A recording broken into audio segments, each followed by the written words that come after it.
break it down. Okay. Let's get her started. All right. Hi, everyone. Thank you for watching. I'm joined here today with Tyler. Thank you. Super excited to have you here. Today, we're going to talk about his new nonprofit, the Semita Project. It's about helping teens that are in poverty. And it kind of goes along with Tyler's backstory a little bit in his life and his journey. And what he's created, is a really cool and interesting thing. And I'm really excited to talk to him about it. This project started out as more of a blog on architecture and how, design and architecture and art makes us feel and exploring those emotions. But it's evolved a little bit into talking about human connection and vulnerability and self journeys. So I would love for you to share a little bit about your self journey and how you kind of got to the Semita Project. Okay, yeah, thanks. So the Semita Project, like you said, is we're transporting impoverished teens. So they're going to be in the age range 15 through 17, and we're taking them from their home communities and we're relocating them to select communities. And as I mentioned before, the first community is Wood River Valley.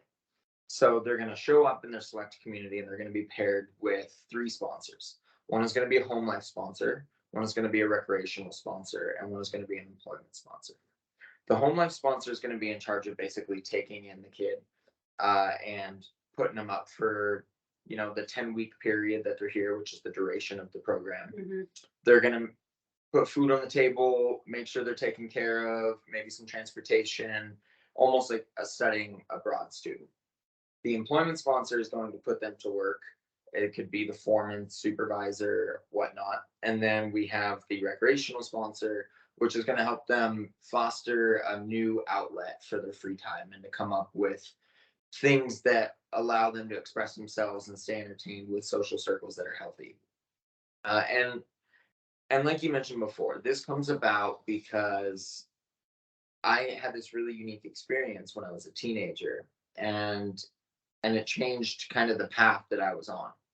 So I grew up impoverished and was very poor, and I was raised for the most part by my dad. My dad struggled, and life had kind of really taken a lot from him, and he had challenges, and with those challenges, we lived in extreme poverty. And more often than not, I would say we were either homeless, camping out, sleeping on couches, or staying in shelters. And this was the majority of my life and my upbringing. And so I went through this for the most part up until I was 14. And then what happened is when I was 14 years old, someone came into my life by coincidence, where it was friends, mom's boyfriend kind of thing, and he asked me and my friend if we wanted to come work on his property. He had some acreage, and so I came on to the property with my friend, and we started mowing lawns, doing some weed eating, burning some brush, just really simple stuff. And he paid us $10 an hour, which I was super excited about. And we did that on the weekends. And then in the summer, we were doing a little bit more. So kind of went through the school year like this when the weather permitted and started making some money. And eventually my friend quit because he had other things, and he didn't grow up in that same kind of poverty, and it was hard work, and he just was kind of focused on other things at the time. And I was committed. I was like, really excited about this opportunity to make some money. And he ultimately asked if I wanted to come work for his company. He owned a construction company doing civil work. And so he said, you can come out to the job sites, you can throw some hay over the grass seed areas that we've disturbed, or grease the equipment, fuel equipment, simple stuff like that. And I'll pay you a couple bucks more. And so I started doing that and getting a feel for really what it was like to actually have a schedule. Because even though I was doing it with school and I was only 14, I had to do it at certain times. And summer hit. And at this point, I'm turning 15. And he asked me if I wanted to work through the summer solid. And I'm like, yeah. And so it started, I think we maybe got a weekend. And he said, Tyler, I can't come pick you up every morning. Yeah. Yeah. And I get it. He had the foremans, they would come pick me up in the morning on their way, which wasn't really on their way, and then take me out. And then I had to get away home. And buses aren't really going at, 6 a.m. in the morning in the town I lived in. Mm-hmm. And he said, you need to basically come out, stay with me, and you can ride with us, jump in the truck, and I'll put you up for the summer. Because you want to work. We're working 5, 6 days a week anyways. And he ultimately asked slash was like, this is just what you need to do for me to do that. And I accepted. And so he had this big property and I moved out onto the property. And so for an entire summer, and he lived, I guess I should specify, he did not live in the town where I grew up. He lived in this rural town that was outside of that town. It was a little ways out. Okay. So it was totally different area. And that's kind of with the Semita thing where we're trying to remove them entirely. And obviously geographically we have to go much larger to make sure we do that. But in this case it worked. And I stayed with him every day. I'd get up, they would have some sort of breakfast, and then we'd rush out the door. I'd go to work for the day. And then when I got off, we had things to do. His son was out there with his friends and they would do cool stuff, like ride the dirt bikes, or they had an area where they'd go fishing, or we would do stuff on the property and burn the piles and, things like that. And then every night there was a dinner on the table and I slept in the same bed every night. And I knew, okay, well, next week I'm still going to be here. And in 4 weeks, I'm still going to be here. And it gave me this sense of routine. And I wasn't out messing around with my friends, getting in trouble. And I wasn't worried about what I was going to have for dinner or where I was going to be sleeping. And it instilled this new routine into my mindset. And eventually the summer came to an end. I was there all summer and I went back to school, but I had a decent amount of money in my pocket and I didn't spend it all. I kind of learned to save some because I was busy all summer. And when I went back to school, I was 15 and I had the money and the opportunities to look for a way out. And there were some kids that were older than me that I knew. So I asked them if they'd be willing to rent one of the rooms to me. Luckily, they obliged, and so I rented a room in this house, which led to the rest of my high school being out on my own. And I got out of the craziness and the confusion and the unknowns that were the rest of my life before that. So you actually have stability and some real reliability too. Exactly, yeah. And that stability was huge. Mm-hmm. That was key. So ultimately what we're doing with Semita is we're trying to recreate what happened in that environment. Yeah, your experience. Exactly. But structured and scalable. And that's where we get that employment sponsor, recreational sponsor, and very importantly, the home life sponsor to remove them from where they are, what they're used to, and relocate them into a new community with a new routine, with new mentors. And the sponsorship thing, it's worked in other facets of organizations and nonprofits, and we're hoping that we can lean on some of the things that have worked and really immerse these kids into a new lifestyle and kind of plant a little seed inside them to kind of help them change their trajectory in life. Yeah, a new spark. Mm-hmm. Yeah, exactly. So that's kind of Semita Project in a nutshell right now. Awesome. Yeah. So we're, as you know, we just did our launch event. Yes. And so we're kind of going through the last bits of getting everything ready to get the word out there to a bigger audience. Mm-hmm. So we've already gone through the 501c3 and becoming incorporated, being a nonprofit organization, and all of the legwork that goes up to it.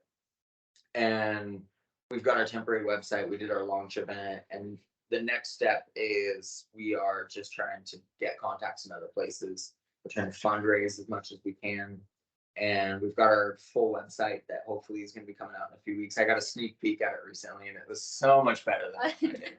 The one you created, yeah. Oh, it's like it made me feel like I really, need to not try to do things on my own from now on. Yeah. So it's good. We're super excited about Yeah, that. it's making me cool. So I guess how do you choose the children? Like or the teens, what's the kind of level of poverty and how do you get them here? Yeah, no, that's a really good question. So the level of poverty basically is that they are in poverty. So there's different tiers. There's upper class, middle class, lower class, and then you have low income, and then you actually have poor. So poor is a poverty level. And there's different things to look at in different years censuses, but the way to look at it right now in the United States, a family of four, the line to be impoverished would be approximately 27,000 a year for a family of four. And so that is not a lot of money a year. We're talking really, really small amounts. Yeah, for Yeah. a family of four. Which more than likely, and I don't know the exact numbers on this, but a large percentage of those are just going to be single parents, more often a mom who is raising three kids, not two parents and two kids. Yeah. And so that's where we're going to take from that line. And then where we choose to reach out to is based geographical from the select host community that we're doing. So in this case, where we're located right now, to anyone listening, we're central to lower Idaho. So we're going to be pulling from a range where it's far enough away that their friends can't come drive up for the weekend. We don't want them to be able to have this back and forth with their hometown because that doesn't remove them from it. So that would probably be that, let's say 400-mile range, give or take. And there's no exacts on this right now, but that's where we're at. Just trying to find your sweet spot. Yeah, exactly. And we don't want it too far that we're unnecessarily flying them across the United States. Mm-hmm. One, because it's not a necessary cost. And two, we don't want to give these kids a culture shock. You already get some of that based upon where you come from and where you're. But coming from New York to Idaho is going to be huge difference for these kids. Yeah, a little bit different than coming from like Denver or somewhere. Exactly. Mm-hmm. Yeah, and so Denver is one of the cities that we're going to be pulling from. So as of right now, we're going to be pulling from. It looks like Seattle, Portland, and Denver. Okay. The reason for this is one, they're all cities that can use the help, right? There's not a big city out there that doesn't have, some communities that are struggling. Yeah. Yeah. And also they're within that range of they're far enough away, but they're also close enough that it hits all the marks that we need. It's that Goldilocks band, basically. And so they're going to come here. They're going to be in that area. They're going to come to the select community. And then when we want to expand, that allows us to scale and expand in a way that we're not doing it recklessly. And so we're just going to take that Goldilocks band and we're going to move it just outside of where we are now. And then that's going to allow us to do a second program, which we're hoping the first program is going to be 2024, which is next summer. And then we're hoping to do one the following year on top of that. Okay. It's ambitious. We may do two in one community and then try to do a third. But we're seeing so much support right now that that's great. It's exciting, right? And everyone's excited, and it gives you that motivation and that drive to say, okay, well maybe we can do a second one in 2025. Mm-hmm. And so that'll allow us to expand. And then the third time we expand, maybe 2026, who knows, maybe 2030.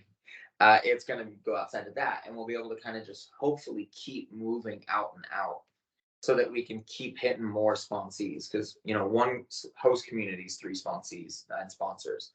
And it'd be great to have, 6 and 18 and 9 and 27 and so on, just because if this works and we have a good thing, we want to try to do it as much as we can. And you can really do it in any kind of community. Yeah, and the criteria for the home community, the host community, in this case, once again, Wood River Valley, is just that it has the support. It's not so big that things get lost in it, but it's not so small that there's no economy or that there's just one thing. Like we wouldn't want to do it in like a mining town where the only thing there really is mining, because we want there to be a whole array of things that these kids can do for work and recreation. Yeah, kind of explore themselves and their interests. Exactly. And that's a big part of the sponsors too, is that they need to understand that not only are they helping these kids with whatever their role is, but we are going to encourage them to look for a sense of purpose and to look for things that might spark something within them and try to help foster that. Because, having that one person who maybe touched on something and was there at a point where you could lean on them or learn from them, that's that can make a big impact. I think we've all had that teacher or that counselor or that friend who has been that person, and they don't maybe know how big of an impact they were. But as an adult, I mean, I would challenge most people, if you think back to like who is someone that wasn't a family member that made an impact on you. Most people would probably think of, oh well, that one teacher, or someone usually comes into mind. And it Who is that person for you? that person for me, well, I mean, this gentleman who took me in and Yeah, gave me this opportunity, that was huge. yeah, that was a game changer. That was a game changer. Here we Yeah. are trying to change more games from that. So Yeah, first blatant answer would be that. yeah, Yeah. But second answer would be, I lived in a little town in Texas, little coastal island called Galveston. mhm, And I remember we moved down there and I was 9 years old. It was rough. We stayed in a couple different trailers, but actually before that, we were in a motor home, and then I went into a shelter. And that's kind of the theme, right? It moves so quick. It's yeah, fluid. There was this teacher that I had, and I remember so much about her, but I don't remember her name. And I've thought about it recently that I'd like to figure out like what? who it was. I'm sure there's a list. Yeah, And she saw that the situation was rough and kind of took me under her wing. And she came to the house once.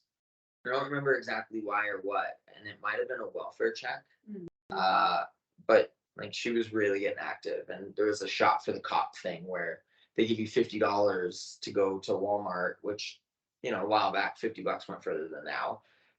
And you go with the cop, and her husband was a cop, but he couldn't make it that day, so I did the shop with the cop but with her, right? And so she made a big impact, and she definitely has no idea. I haven't seen her yeah. in That's, two that's two really, decades. yeah. Yeah, so I should reach out to her. That's really cool though. That I mean, that you can kind of reflect back on that, and it means so much to you that that person did you know give you a little hope and give you a little love. Exactly, it goes a long way. It A little bit does. of love. Yeah, it does. Yeah, so that's really the broad high view of what Semita is and how it kind of stemmed from Hmm. where I came from, and hoping to recreate it. Yeah.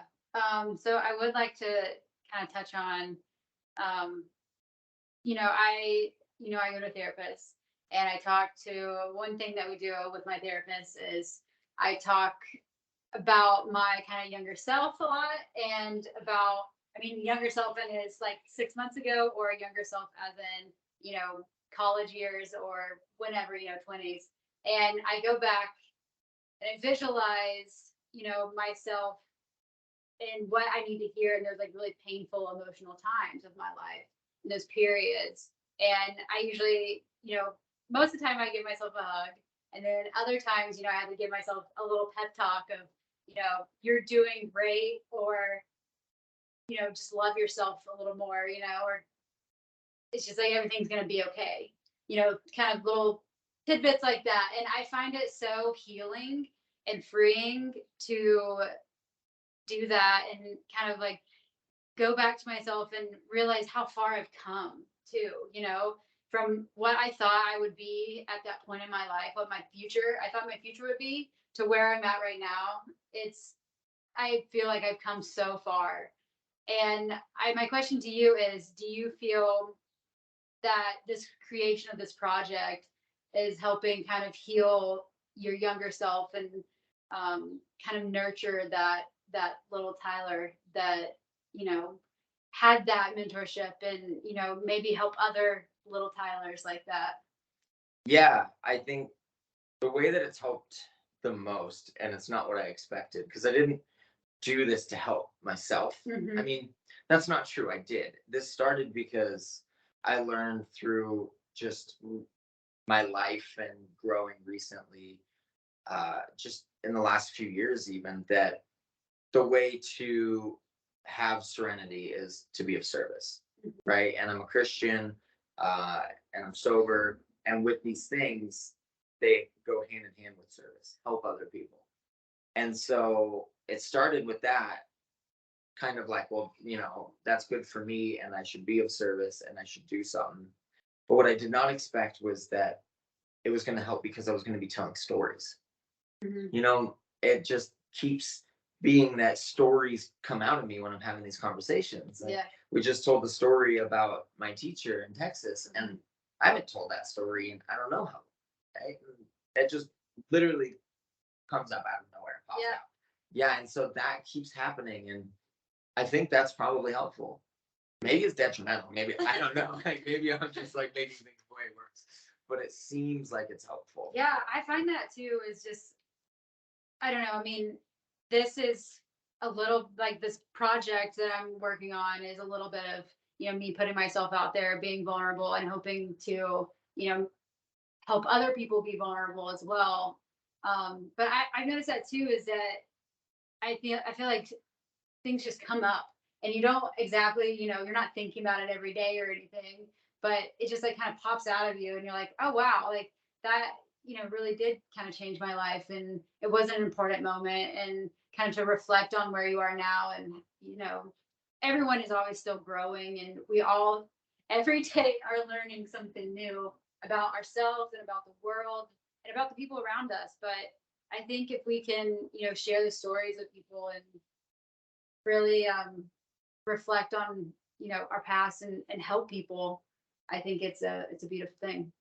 I think so too. I think that service and that helping other people is how we pay it forward, first off, Yeah. because we've been helped and we are at a place of comfort and some privilege in our life right now. Yeah. Some by the grace of God, some just from being able to work for it and have opportunities to help, and also to uh, help ourselves, help our own soul, because that does allow you to grow internally. I think like helping other people does help internally too, 100%. Yeah. Which is okay. Yeah. Right? It's okay for it to help both I members. think so too. Yeah. Yeah. I think so. So yeah, I'm excited about it. It's been a faster journey than I expected. We got it going a year and a half ago, and we didn't know what we were doing, and we had a really great team, and I kind of just convince some people to do it. It's like, hey, we got this thing. Like, would you be a part of it with me? I think this will work. And before you know it, we've got this board put together, and people who are way more competent than me at things we needed to do are helping get these stuff, underway. And it's coming along now. Yeah. Yeah. That's really great. Yeah, it is. So. One more thing I want to kind of touch on is that I feel, you talk about God a lot. And I think we literally just had this conversation of like how opposite we are in kind of terms of, I feel like you're very much Christian. I'm very spiritual, but not in the Christian way. And the fact that, like, I mean, we're very different in other ways as well. But the fact that we can sit down and like have these kind of conversations, and I mean, I think we've had some other vulnerable kind of conversations too, just talking about our past and like our parents and just kind of our life and life journeys. But I think it's a really awesome thing, and I think if more people could just remember how alike we are instead of different, then maybe we could help more people and be a little closer together. I couldn't agree anymore. Yeah. We are different across the spectrum. Mhm. I mean, really, on any sort of religious or political or controversial topic, Mhm. you and I lean very, very differently, almost opposites. And yet we have become good friends and we are able to have these conversations. And that is really what it's about, is just mutually respecting each other and understanding and love. Sounds so corny, but really it's just about loving. Oh,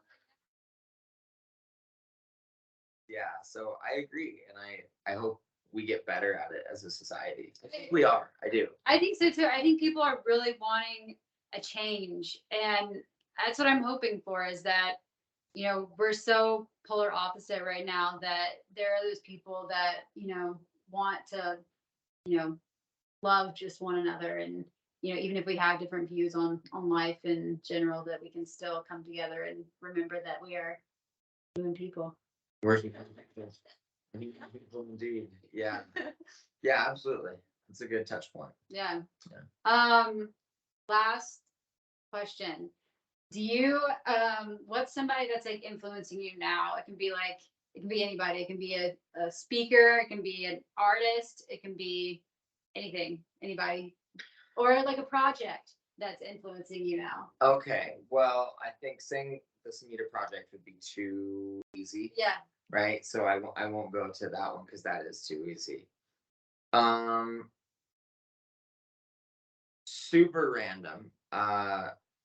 And on a small scale. Hmm. But I've made a couple friends recently in similar situations to this. And that's been a big difference where, making a friend who is just someone that you meet, you hang out, your friends, you're like, okay, we have this in common and that in common. We hang out to go do a couple random things, and then you connect on a personal level and you start talking. And it's that same example of just being polar opposites on almost everything, but somehow being on the same page about everything. Hmm. And that sounds like such a almost impossible dichotomy that you could do that. Yeah. But it is what I found not only possible, but it can happen quite easily. And so I would say, just a person that I met recently where we just have hung out a lot just as friends, and realizing I don't need to be in this bubble or to be judgmental. And I am naturally because I'm human and it's easy to judge, but the last month I've really been challenging that.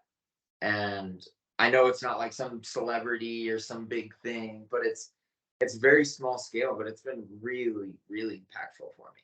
I like that. Yeah. That's really good. I think, I don't know, I feel like we're always evolving as people and we're always learning. And I think opening up a little bit, everything, as you're learning, I think we can, I mean, not maybe change who we are, but like we can kind of just evolve, to what we believe and what we, feel. And I think even if we have those opposite views, and we can still kind of come together. Let's hope so, because our views change. Yeah. I mean, we are not the same people we I were mean, a year ago. if I Yeah. believe the same thing I did when I was 20, then I don't. Yeah. I would be a completely different person. So Even 3 years ago. even 3 years ago, Yeah. yeah, seriously. I mean, Even 20 minutes ago. It goes pretty fast. I mean, honestly, Yeah. yeah. My head is Yeah. like this What time sometimes. is it? Oh, I don't believe any of the Yeah. stuff I just said anymore. It's gone. Yeah. Yeah, seriously though. I mean, they can. I mean, yeah, I Yeah. agree. Yeah. Good question. Cool. Well, thank you, Tyler, for sitting down with me. I really appreciate it. I think we had a really good conversation. If you want to tell people kind of where to find the Semita Project. Yeah, absolutely. Thanks. So you can go to thesemitaproject.org, Okay. and that's our website, and that has really all the information on there about what we're doing, what we're hoping to do with a timeline, how you can get involved, how you can donate, how you can just help spread the word. It will be much better in about a month. You're new. It works. Okay, it's functional. It's got some pictures. There's some text in there. And there is a, contact us and how you can get involved section that does come through us. Yeah. But that would be the big one. We will be doing social media and some stuff like that.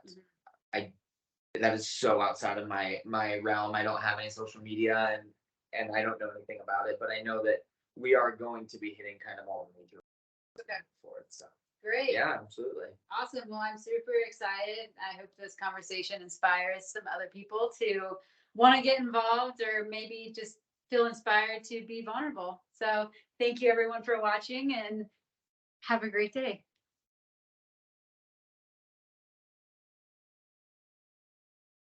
Don't delete it.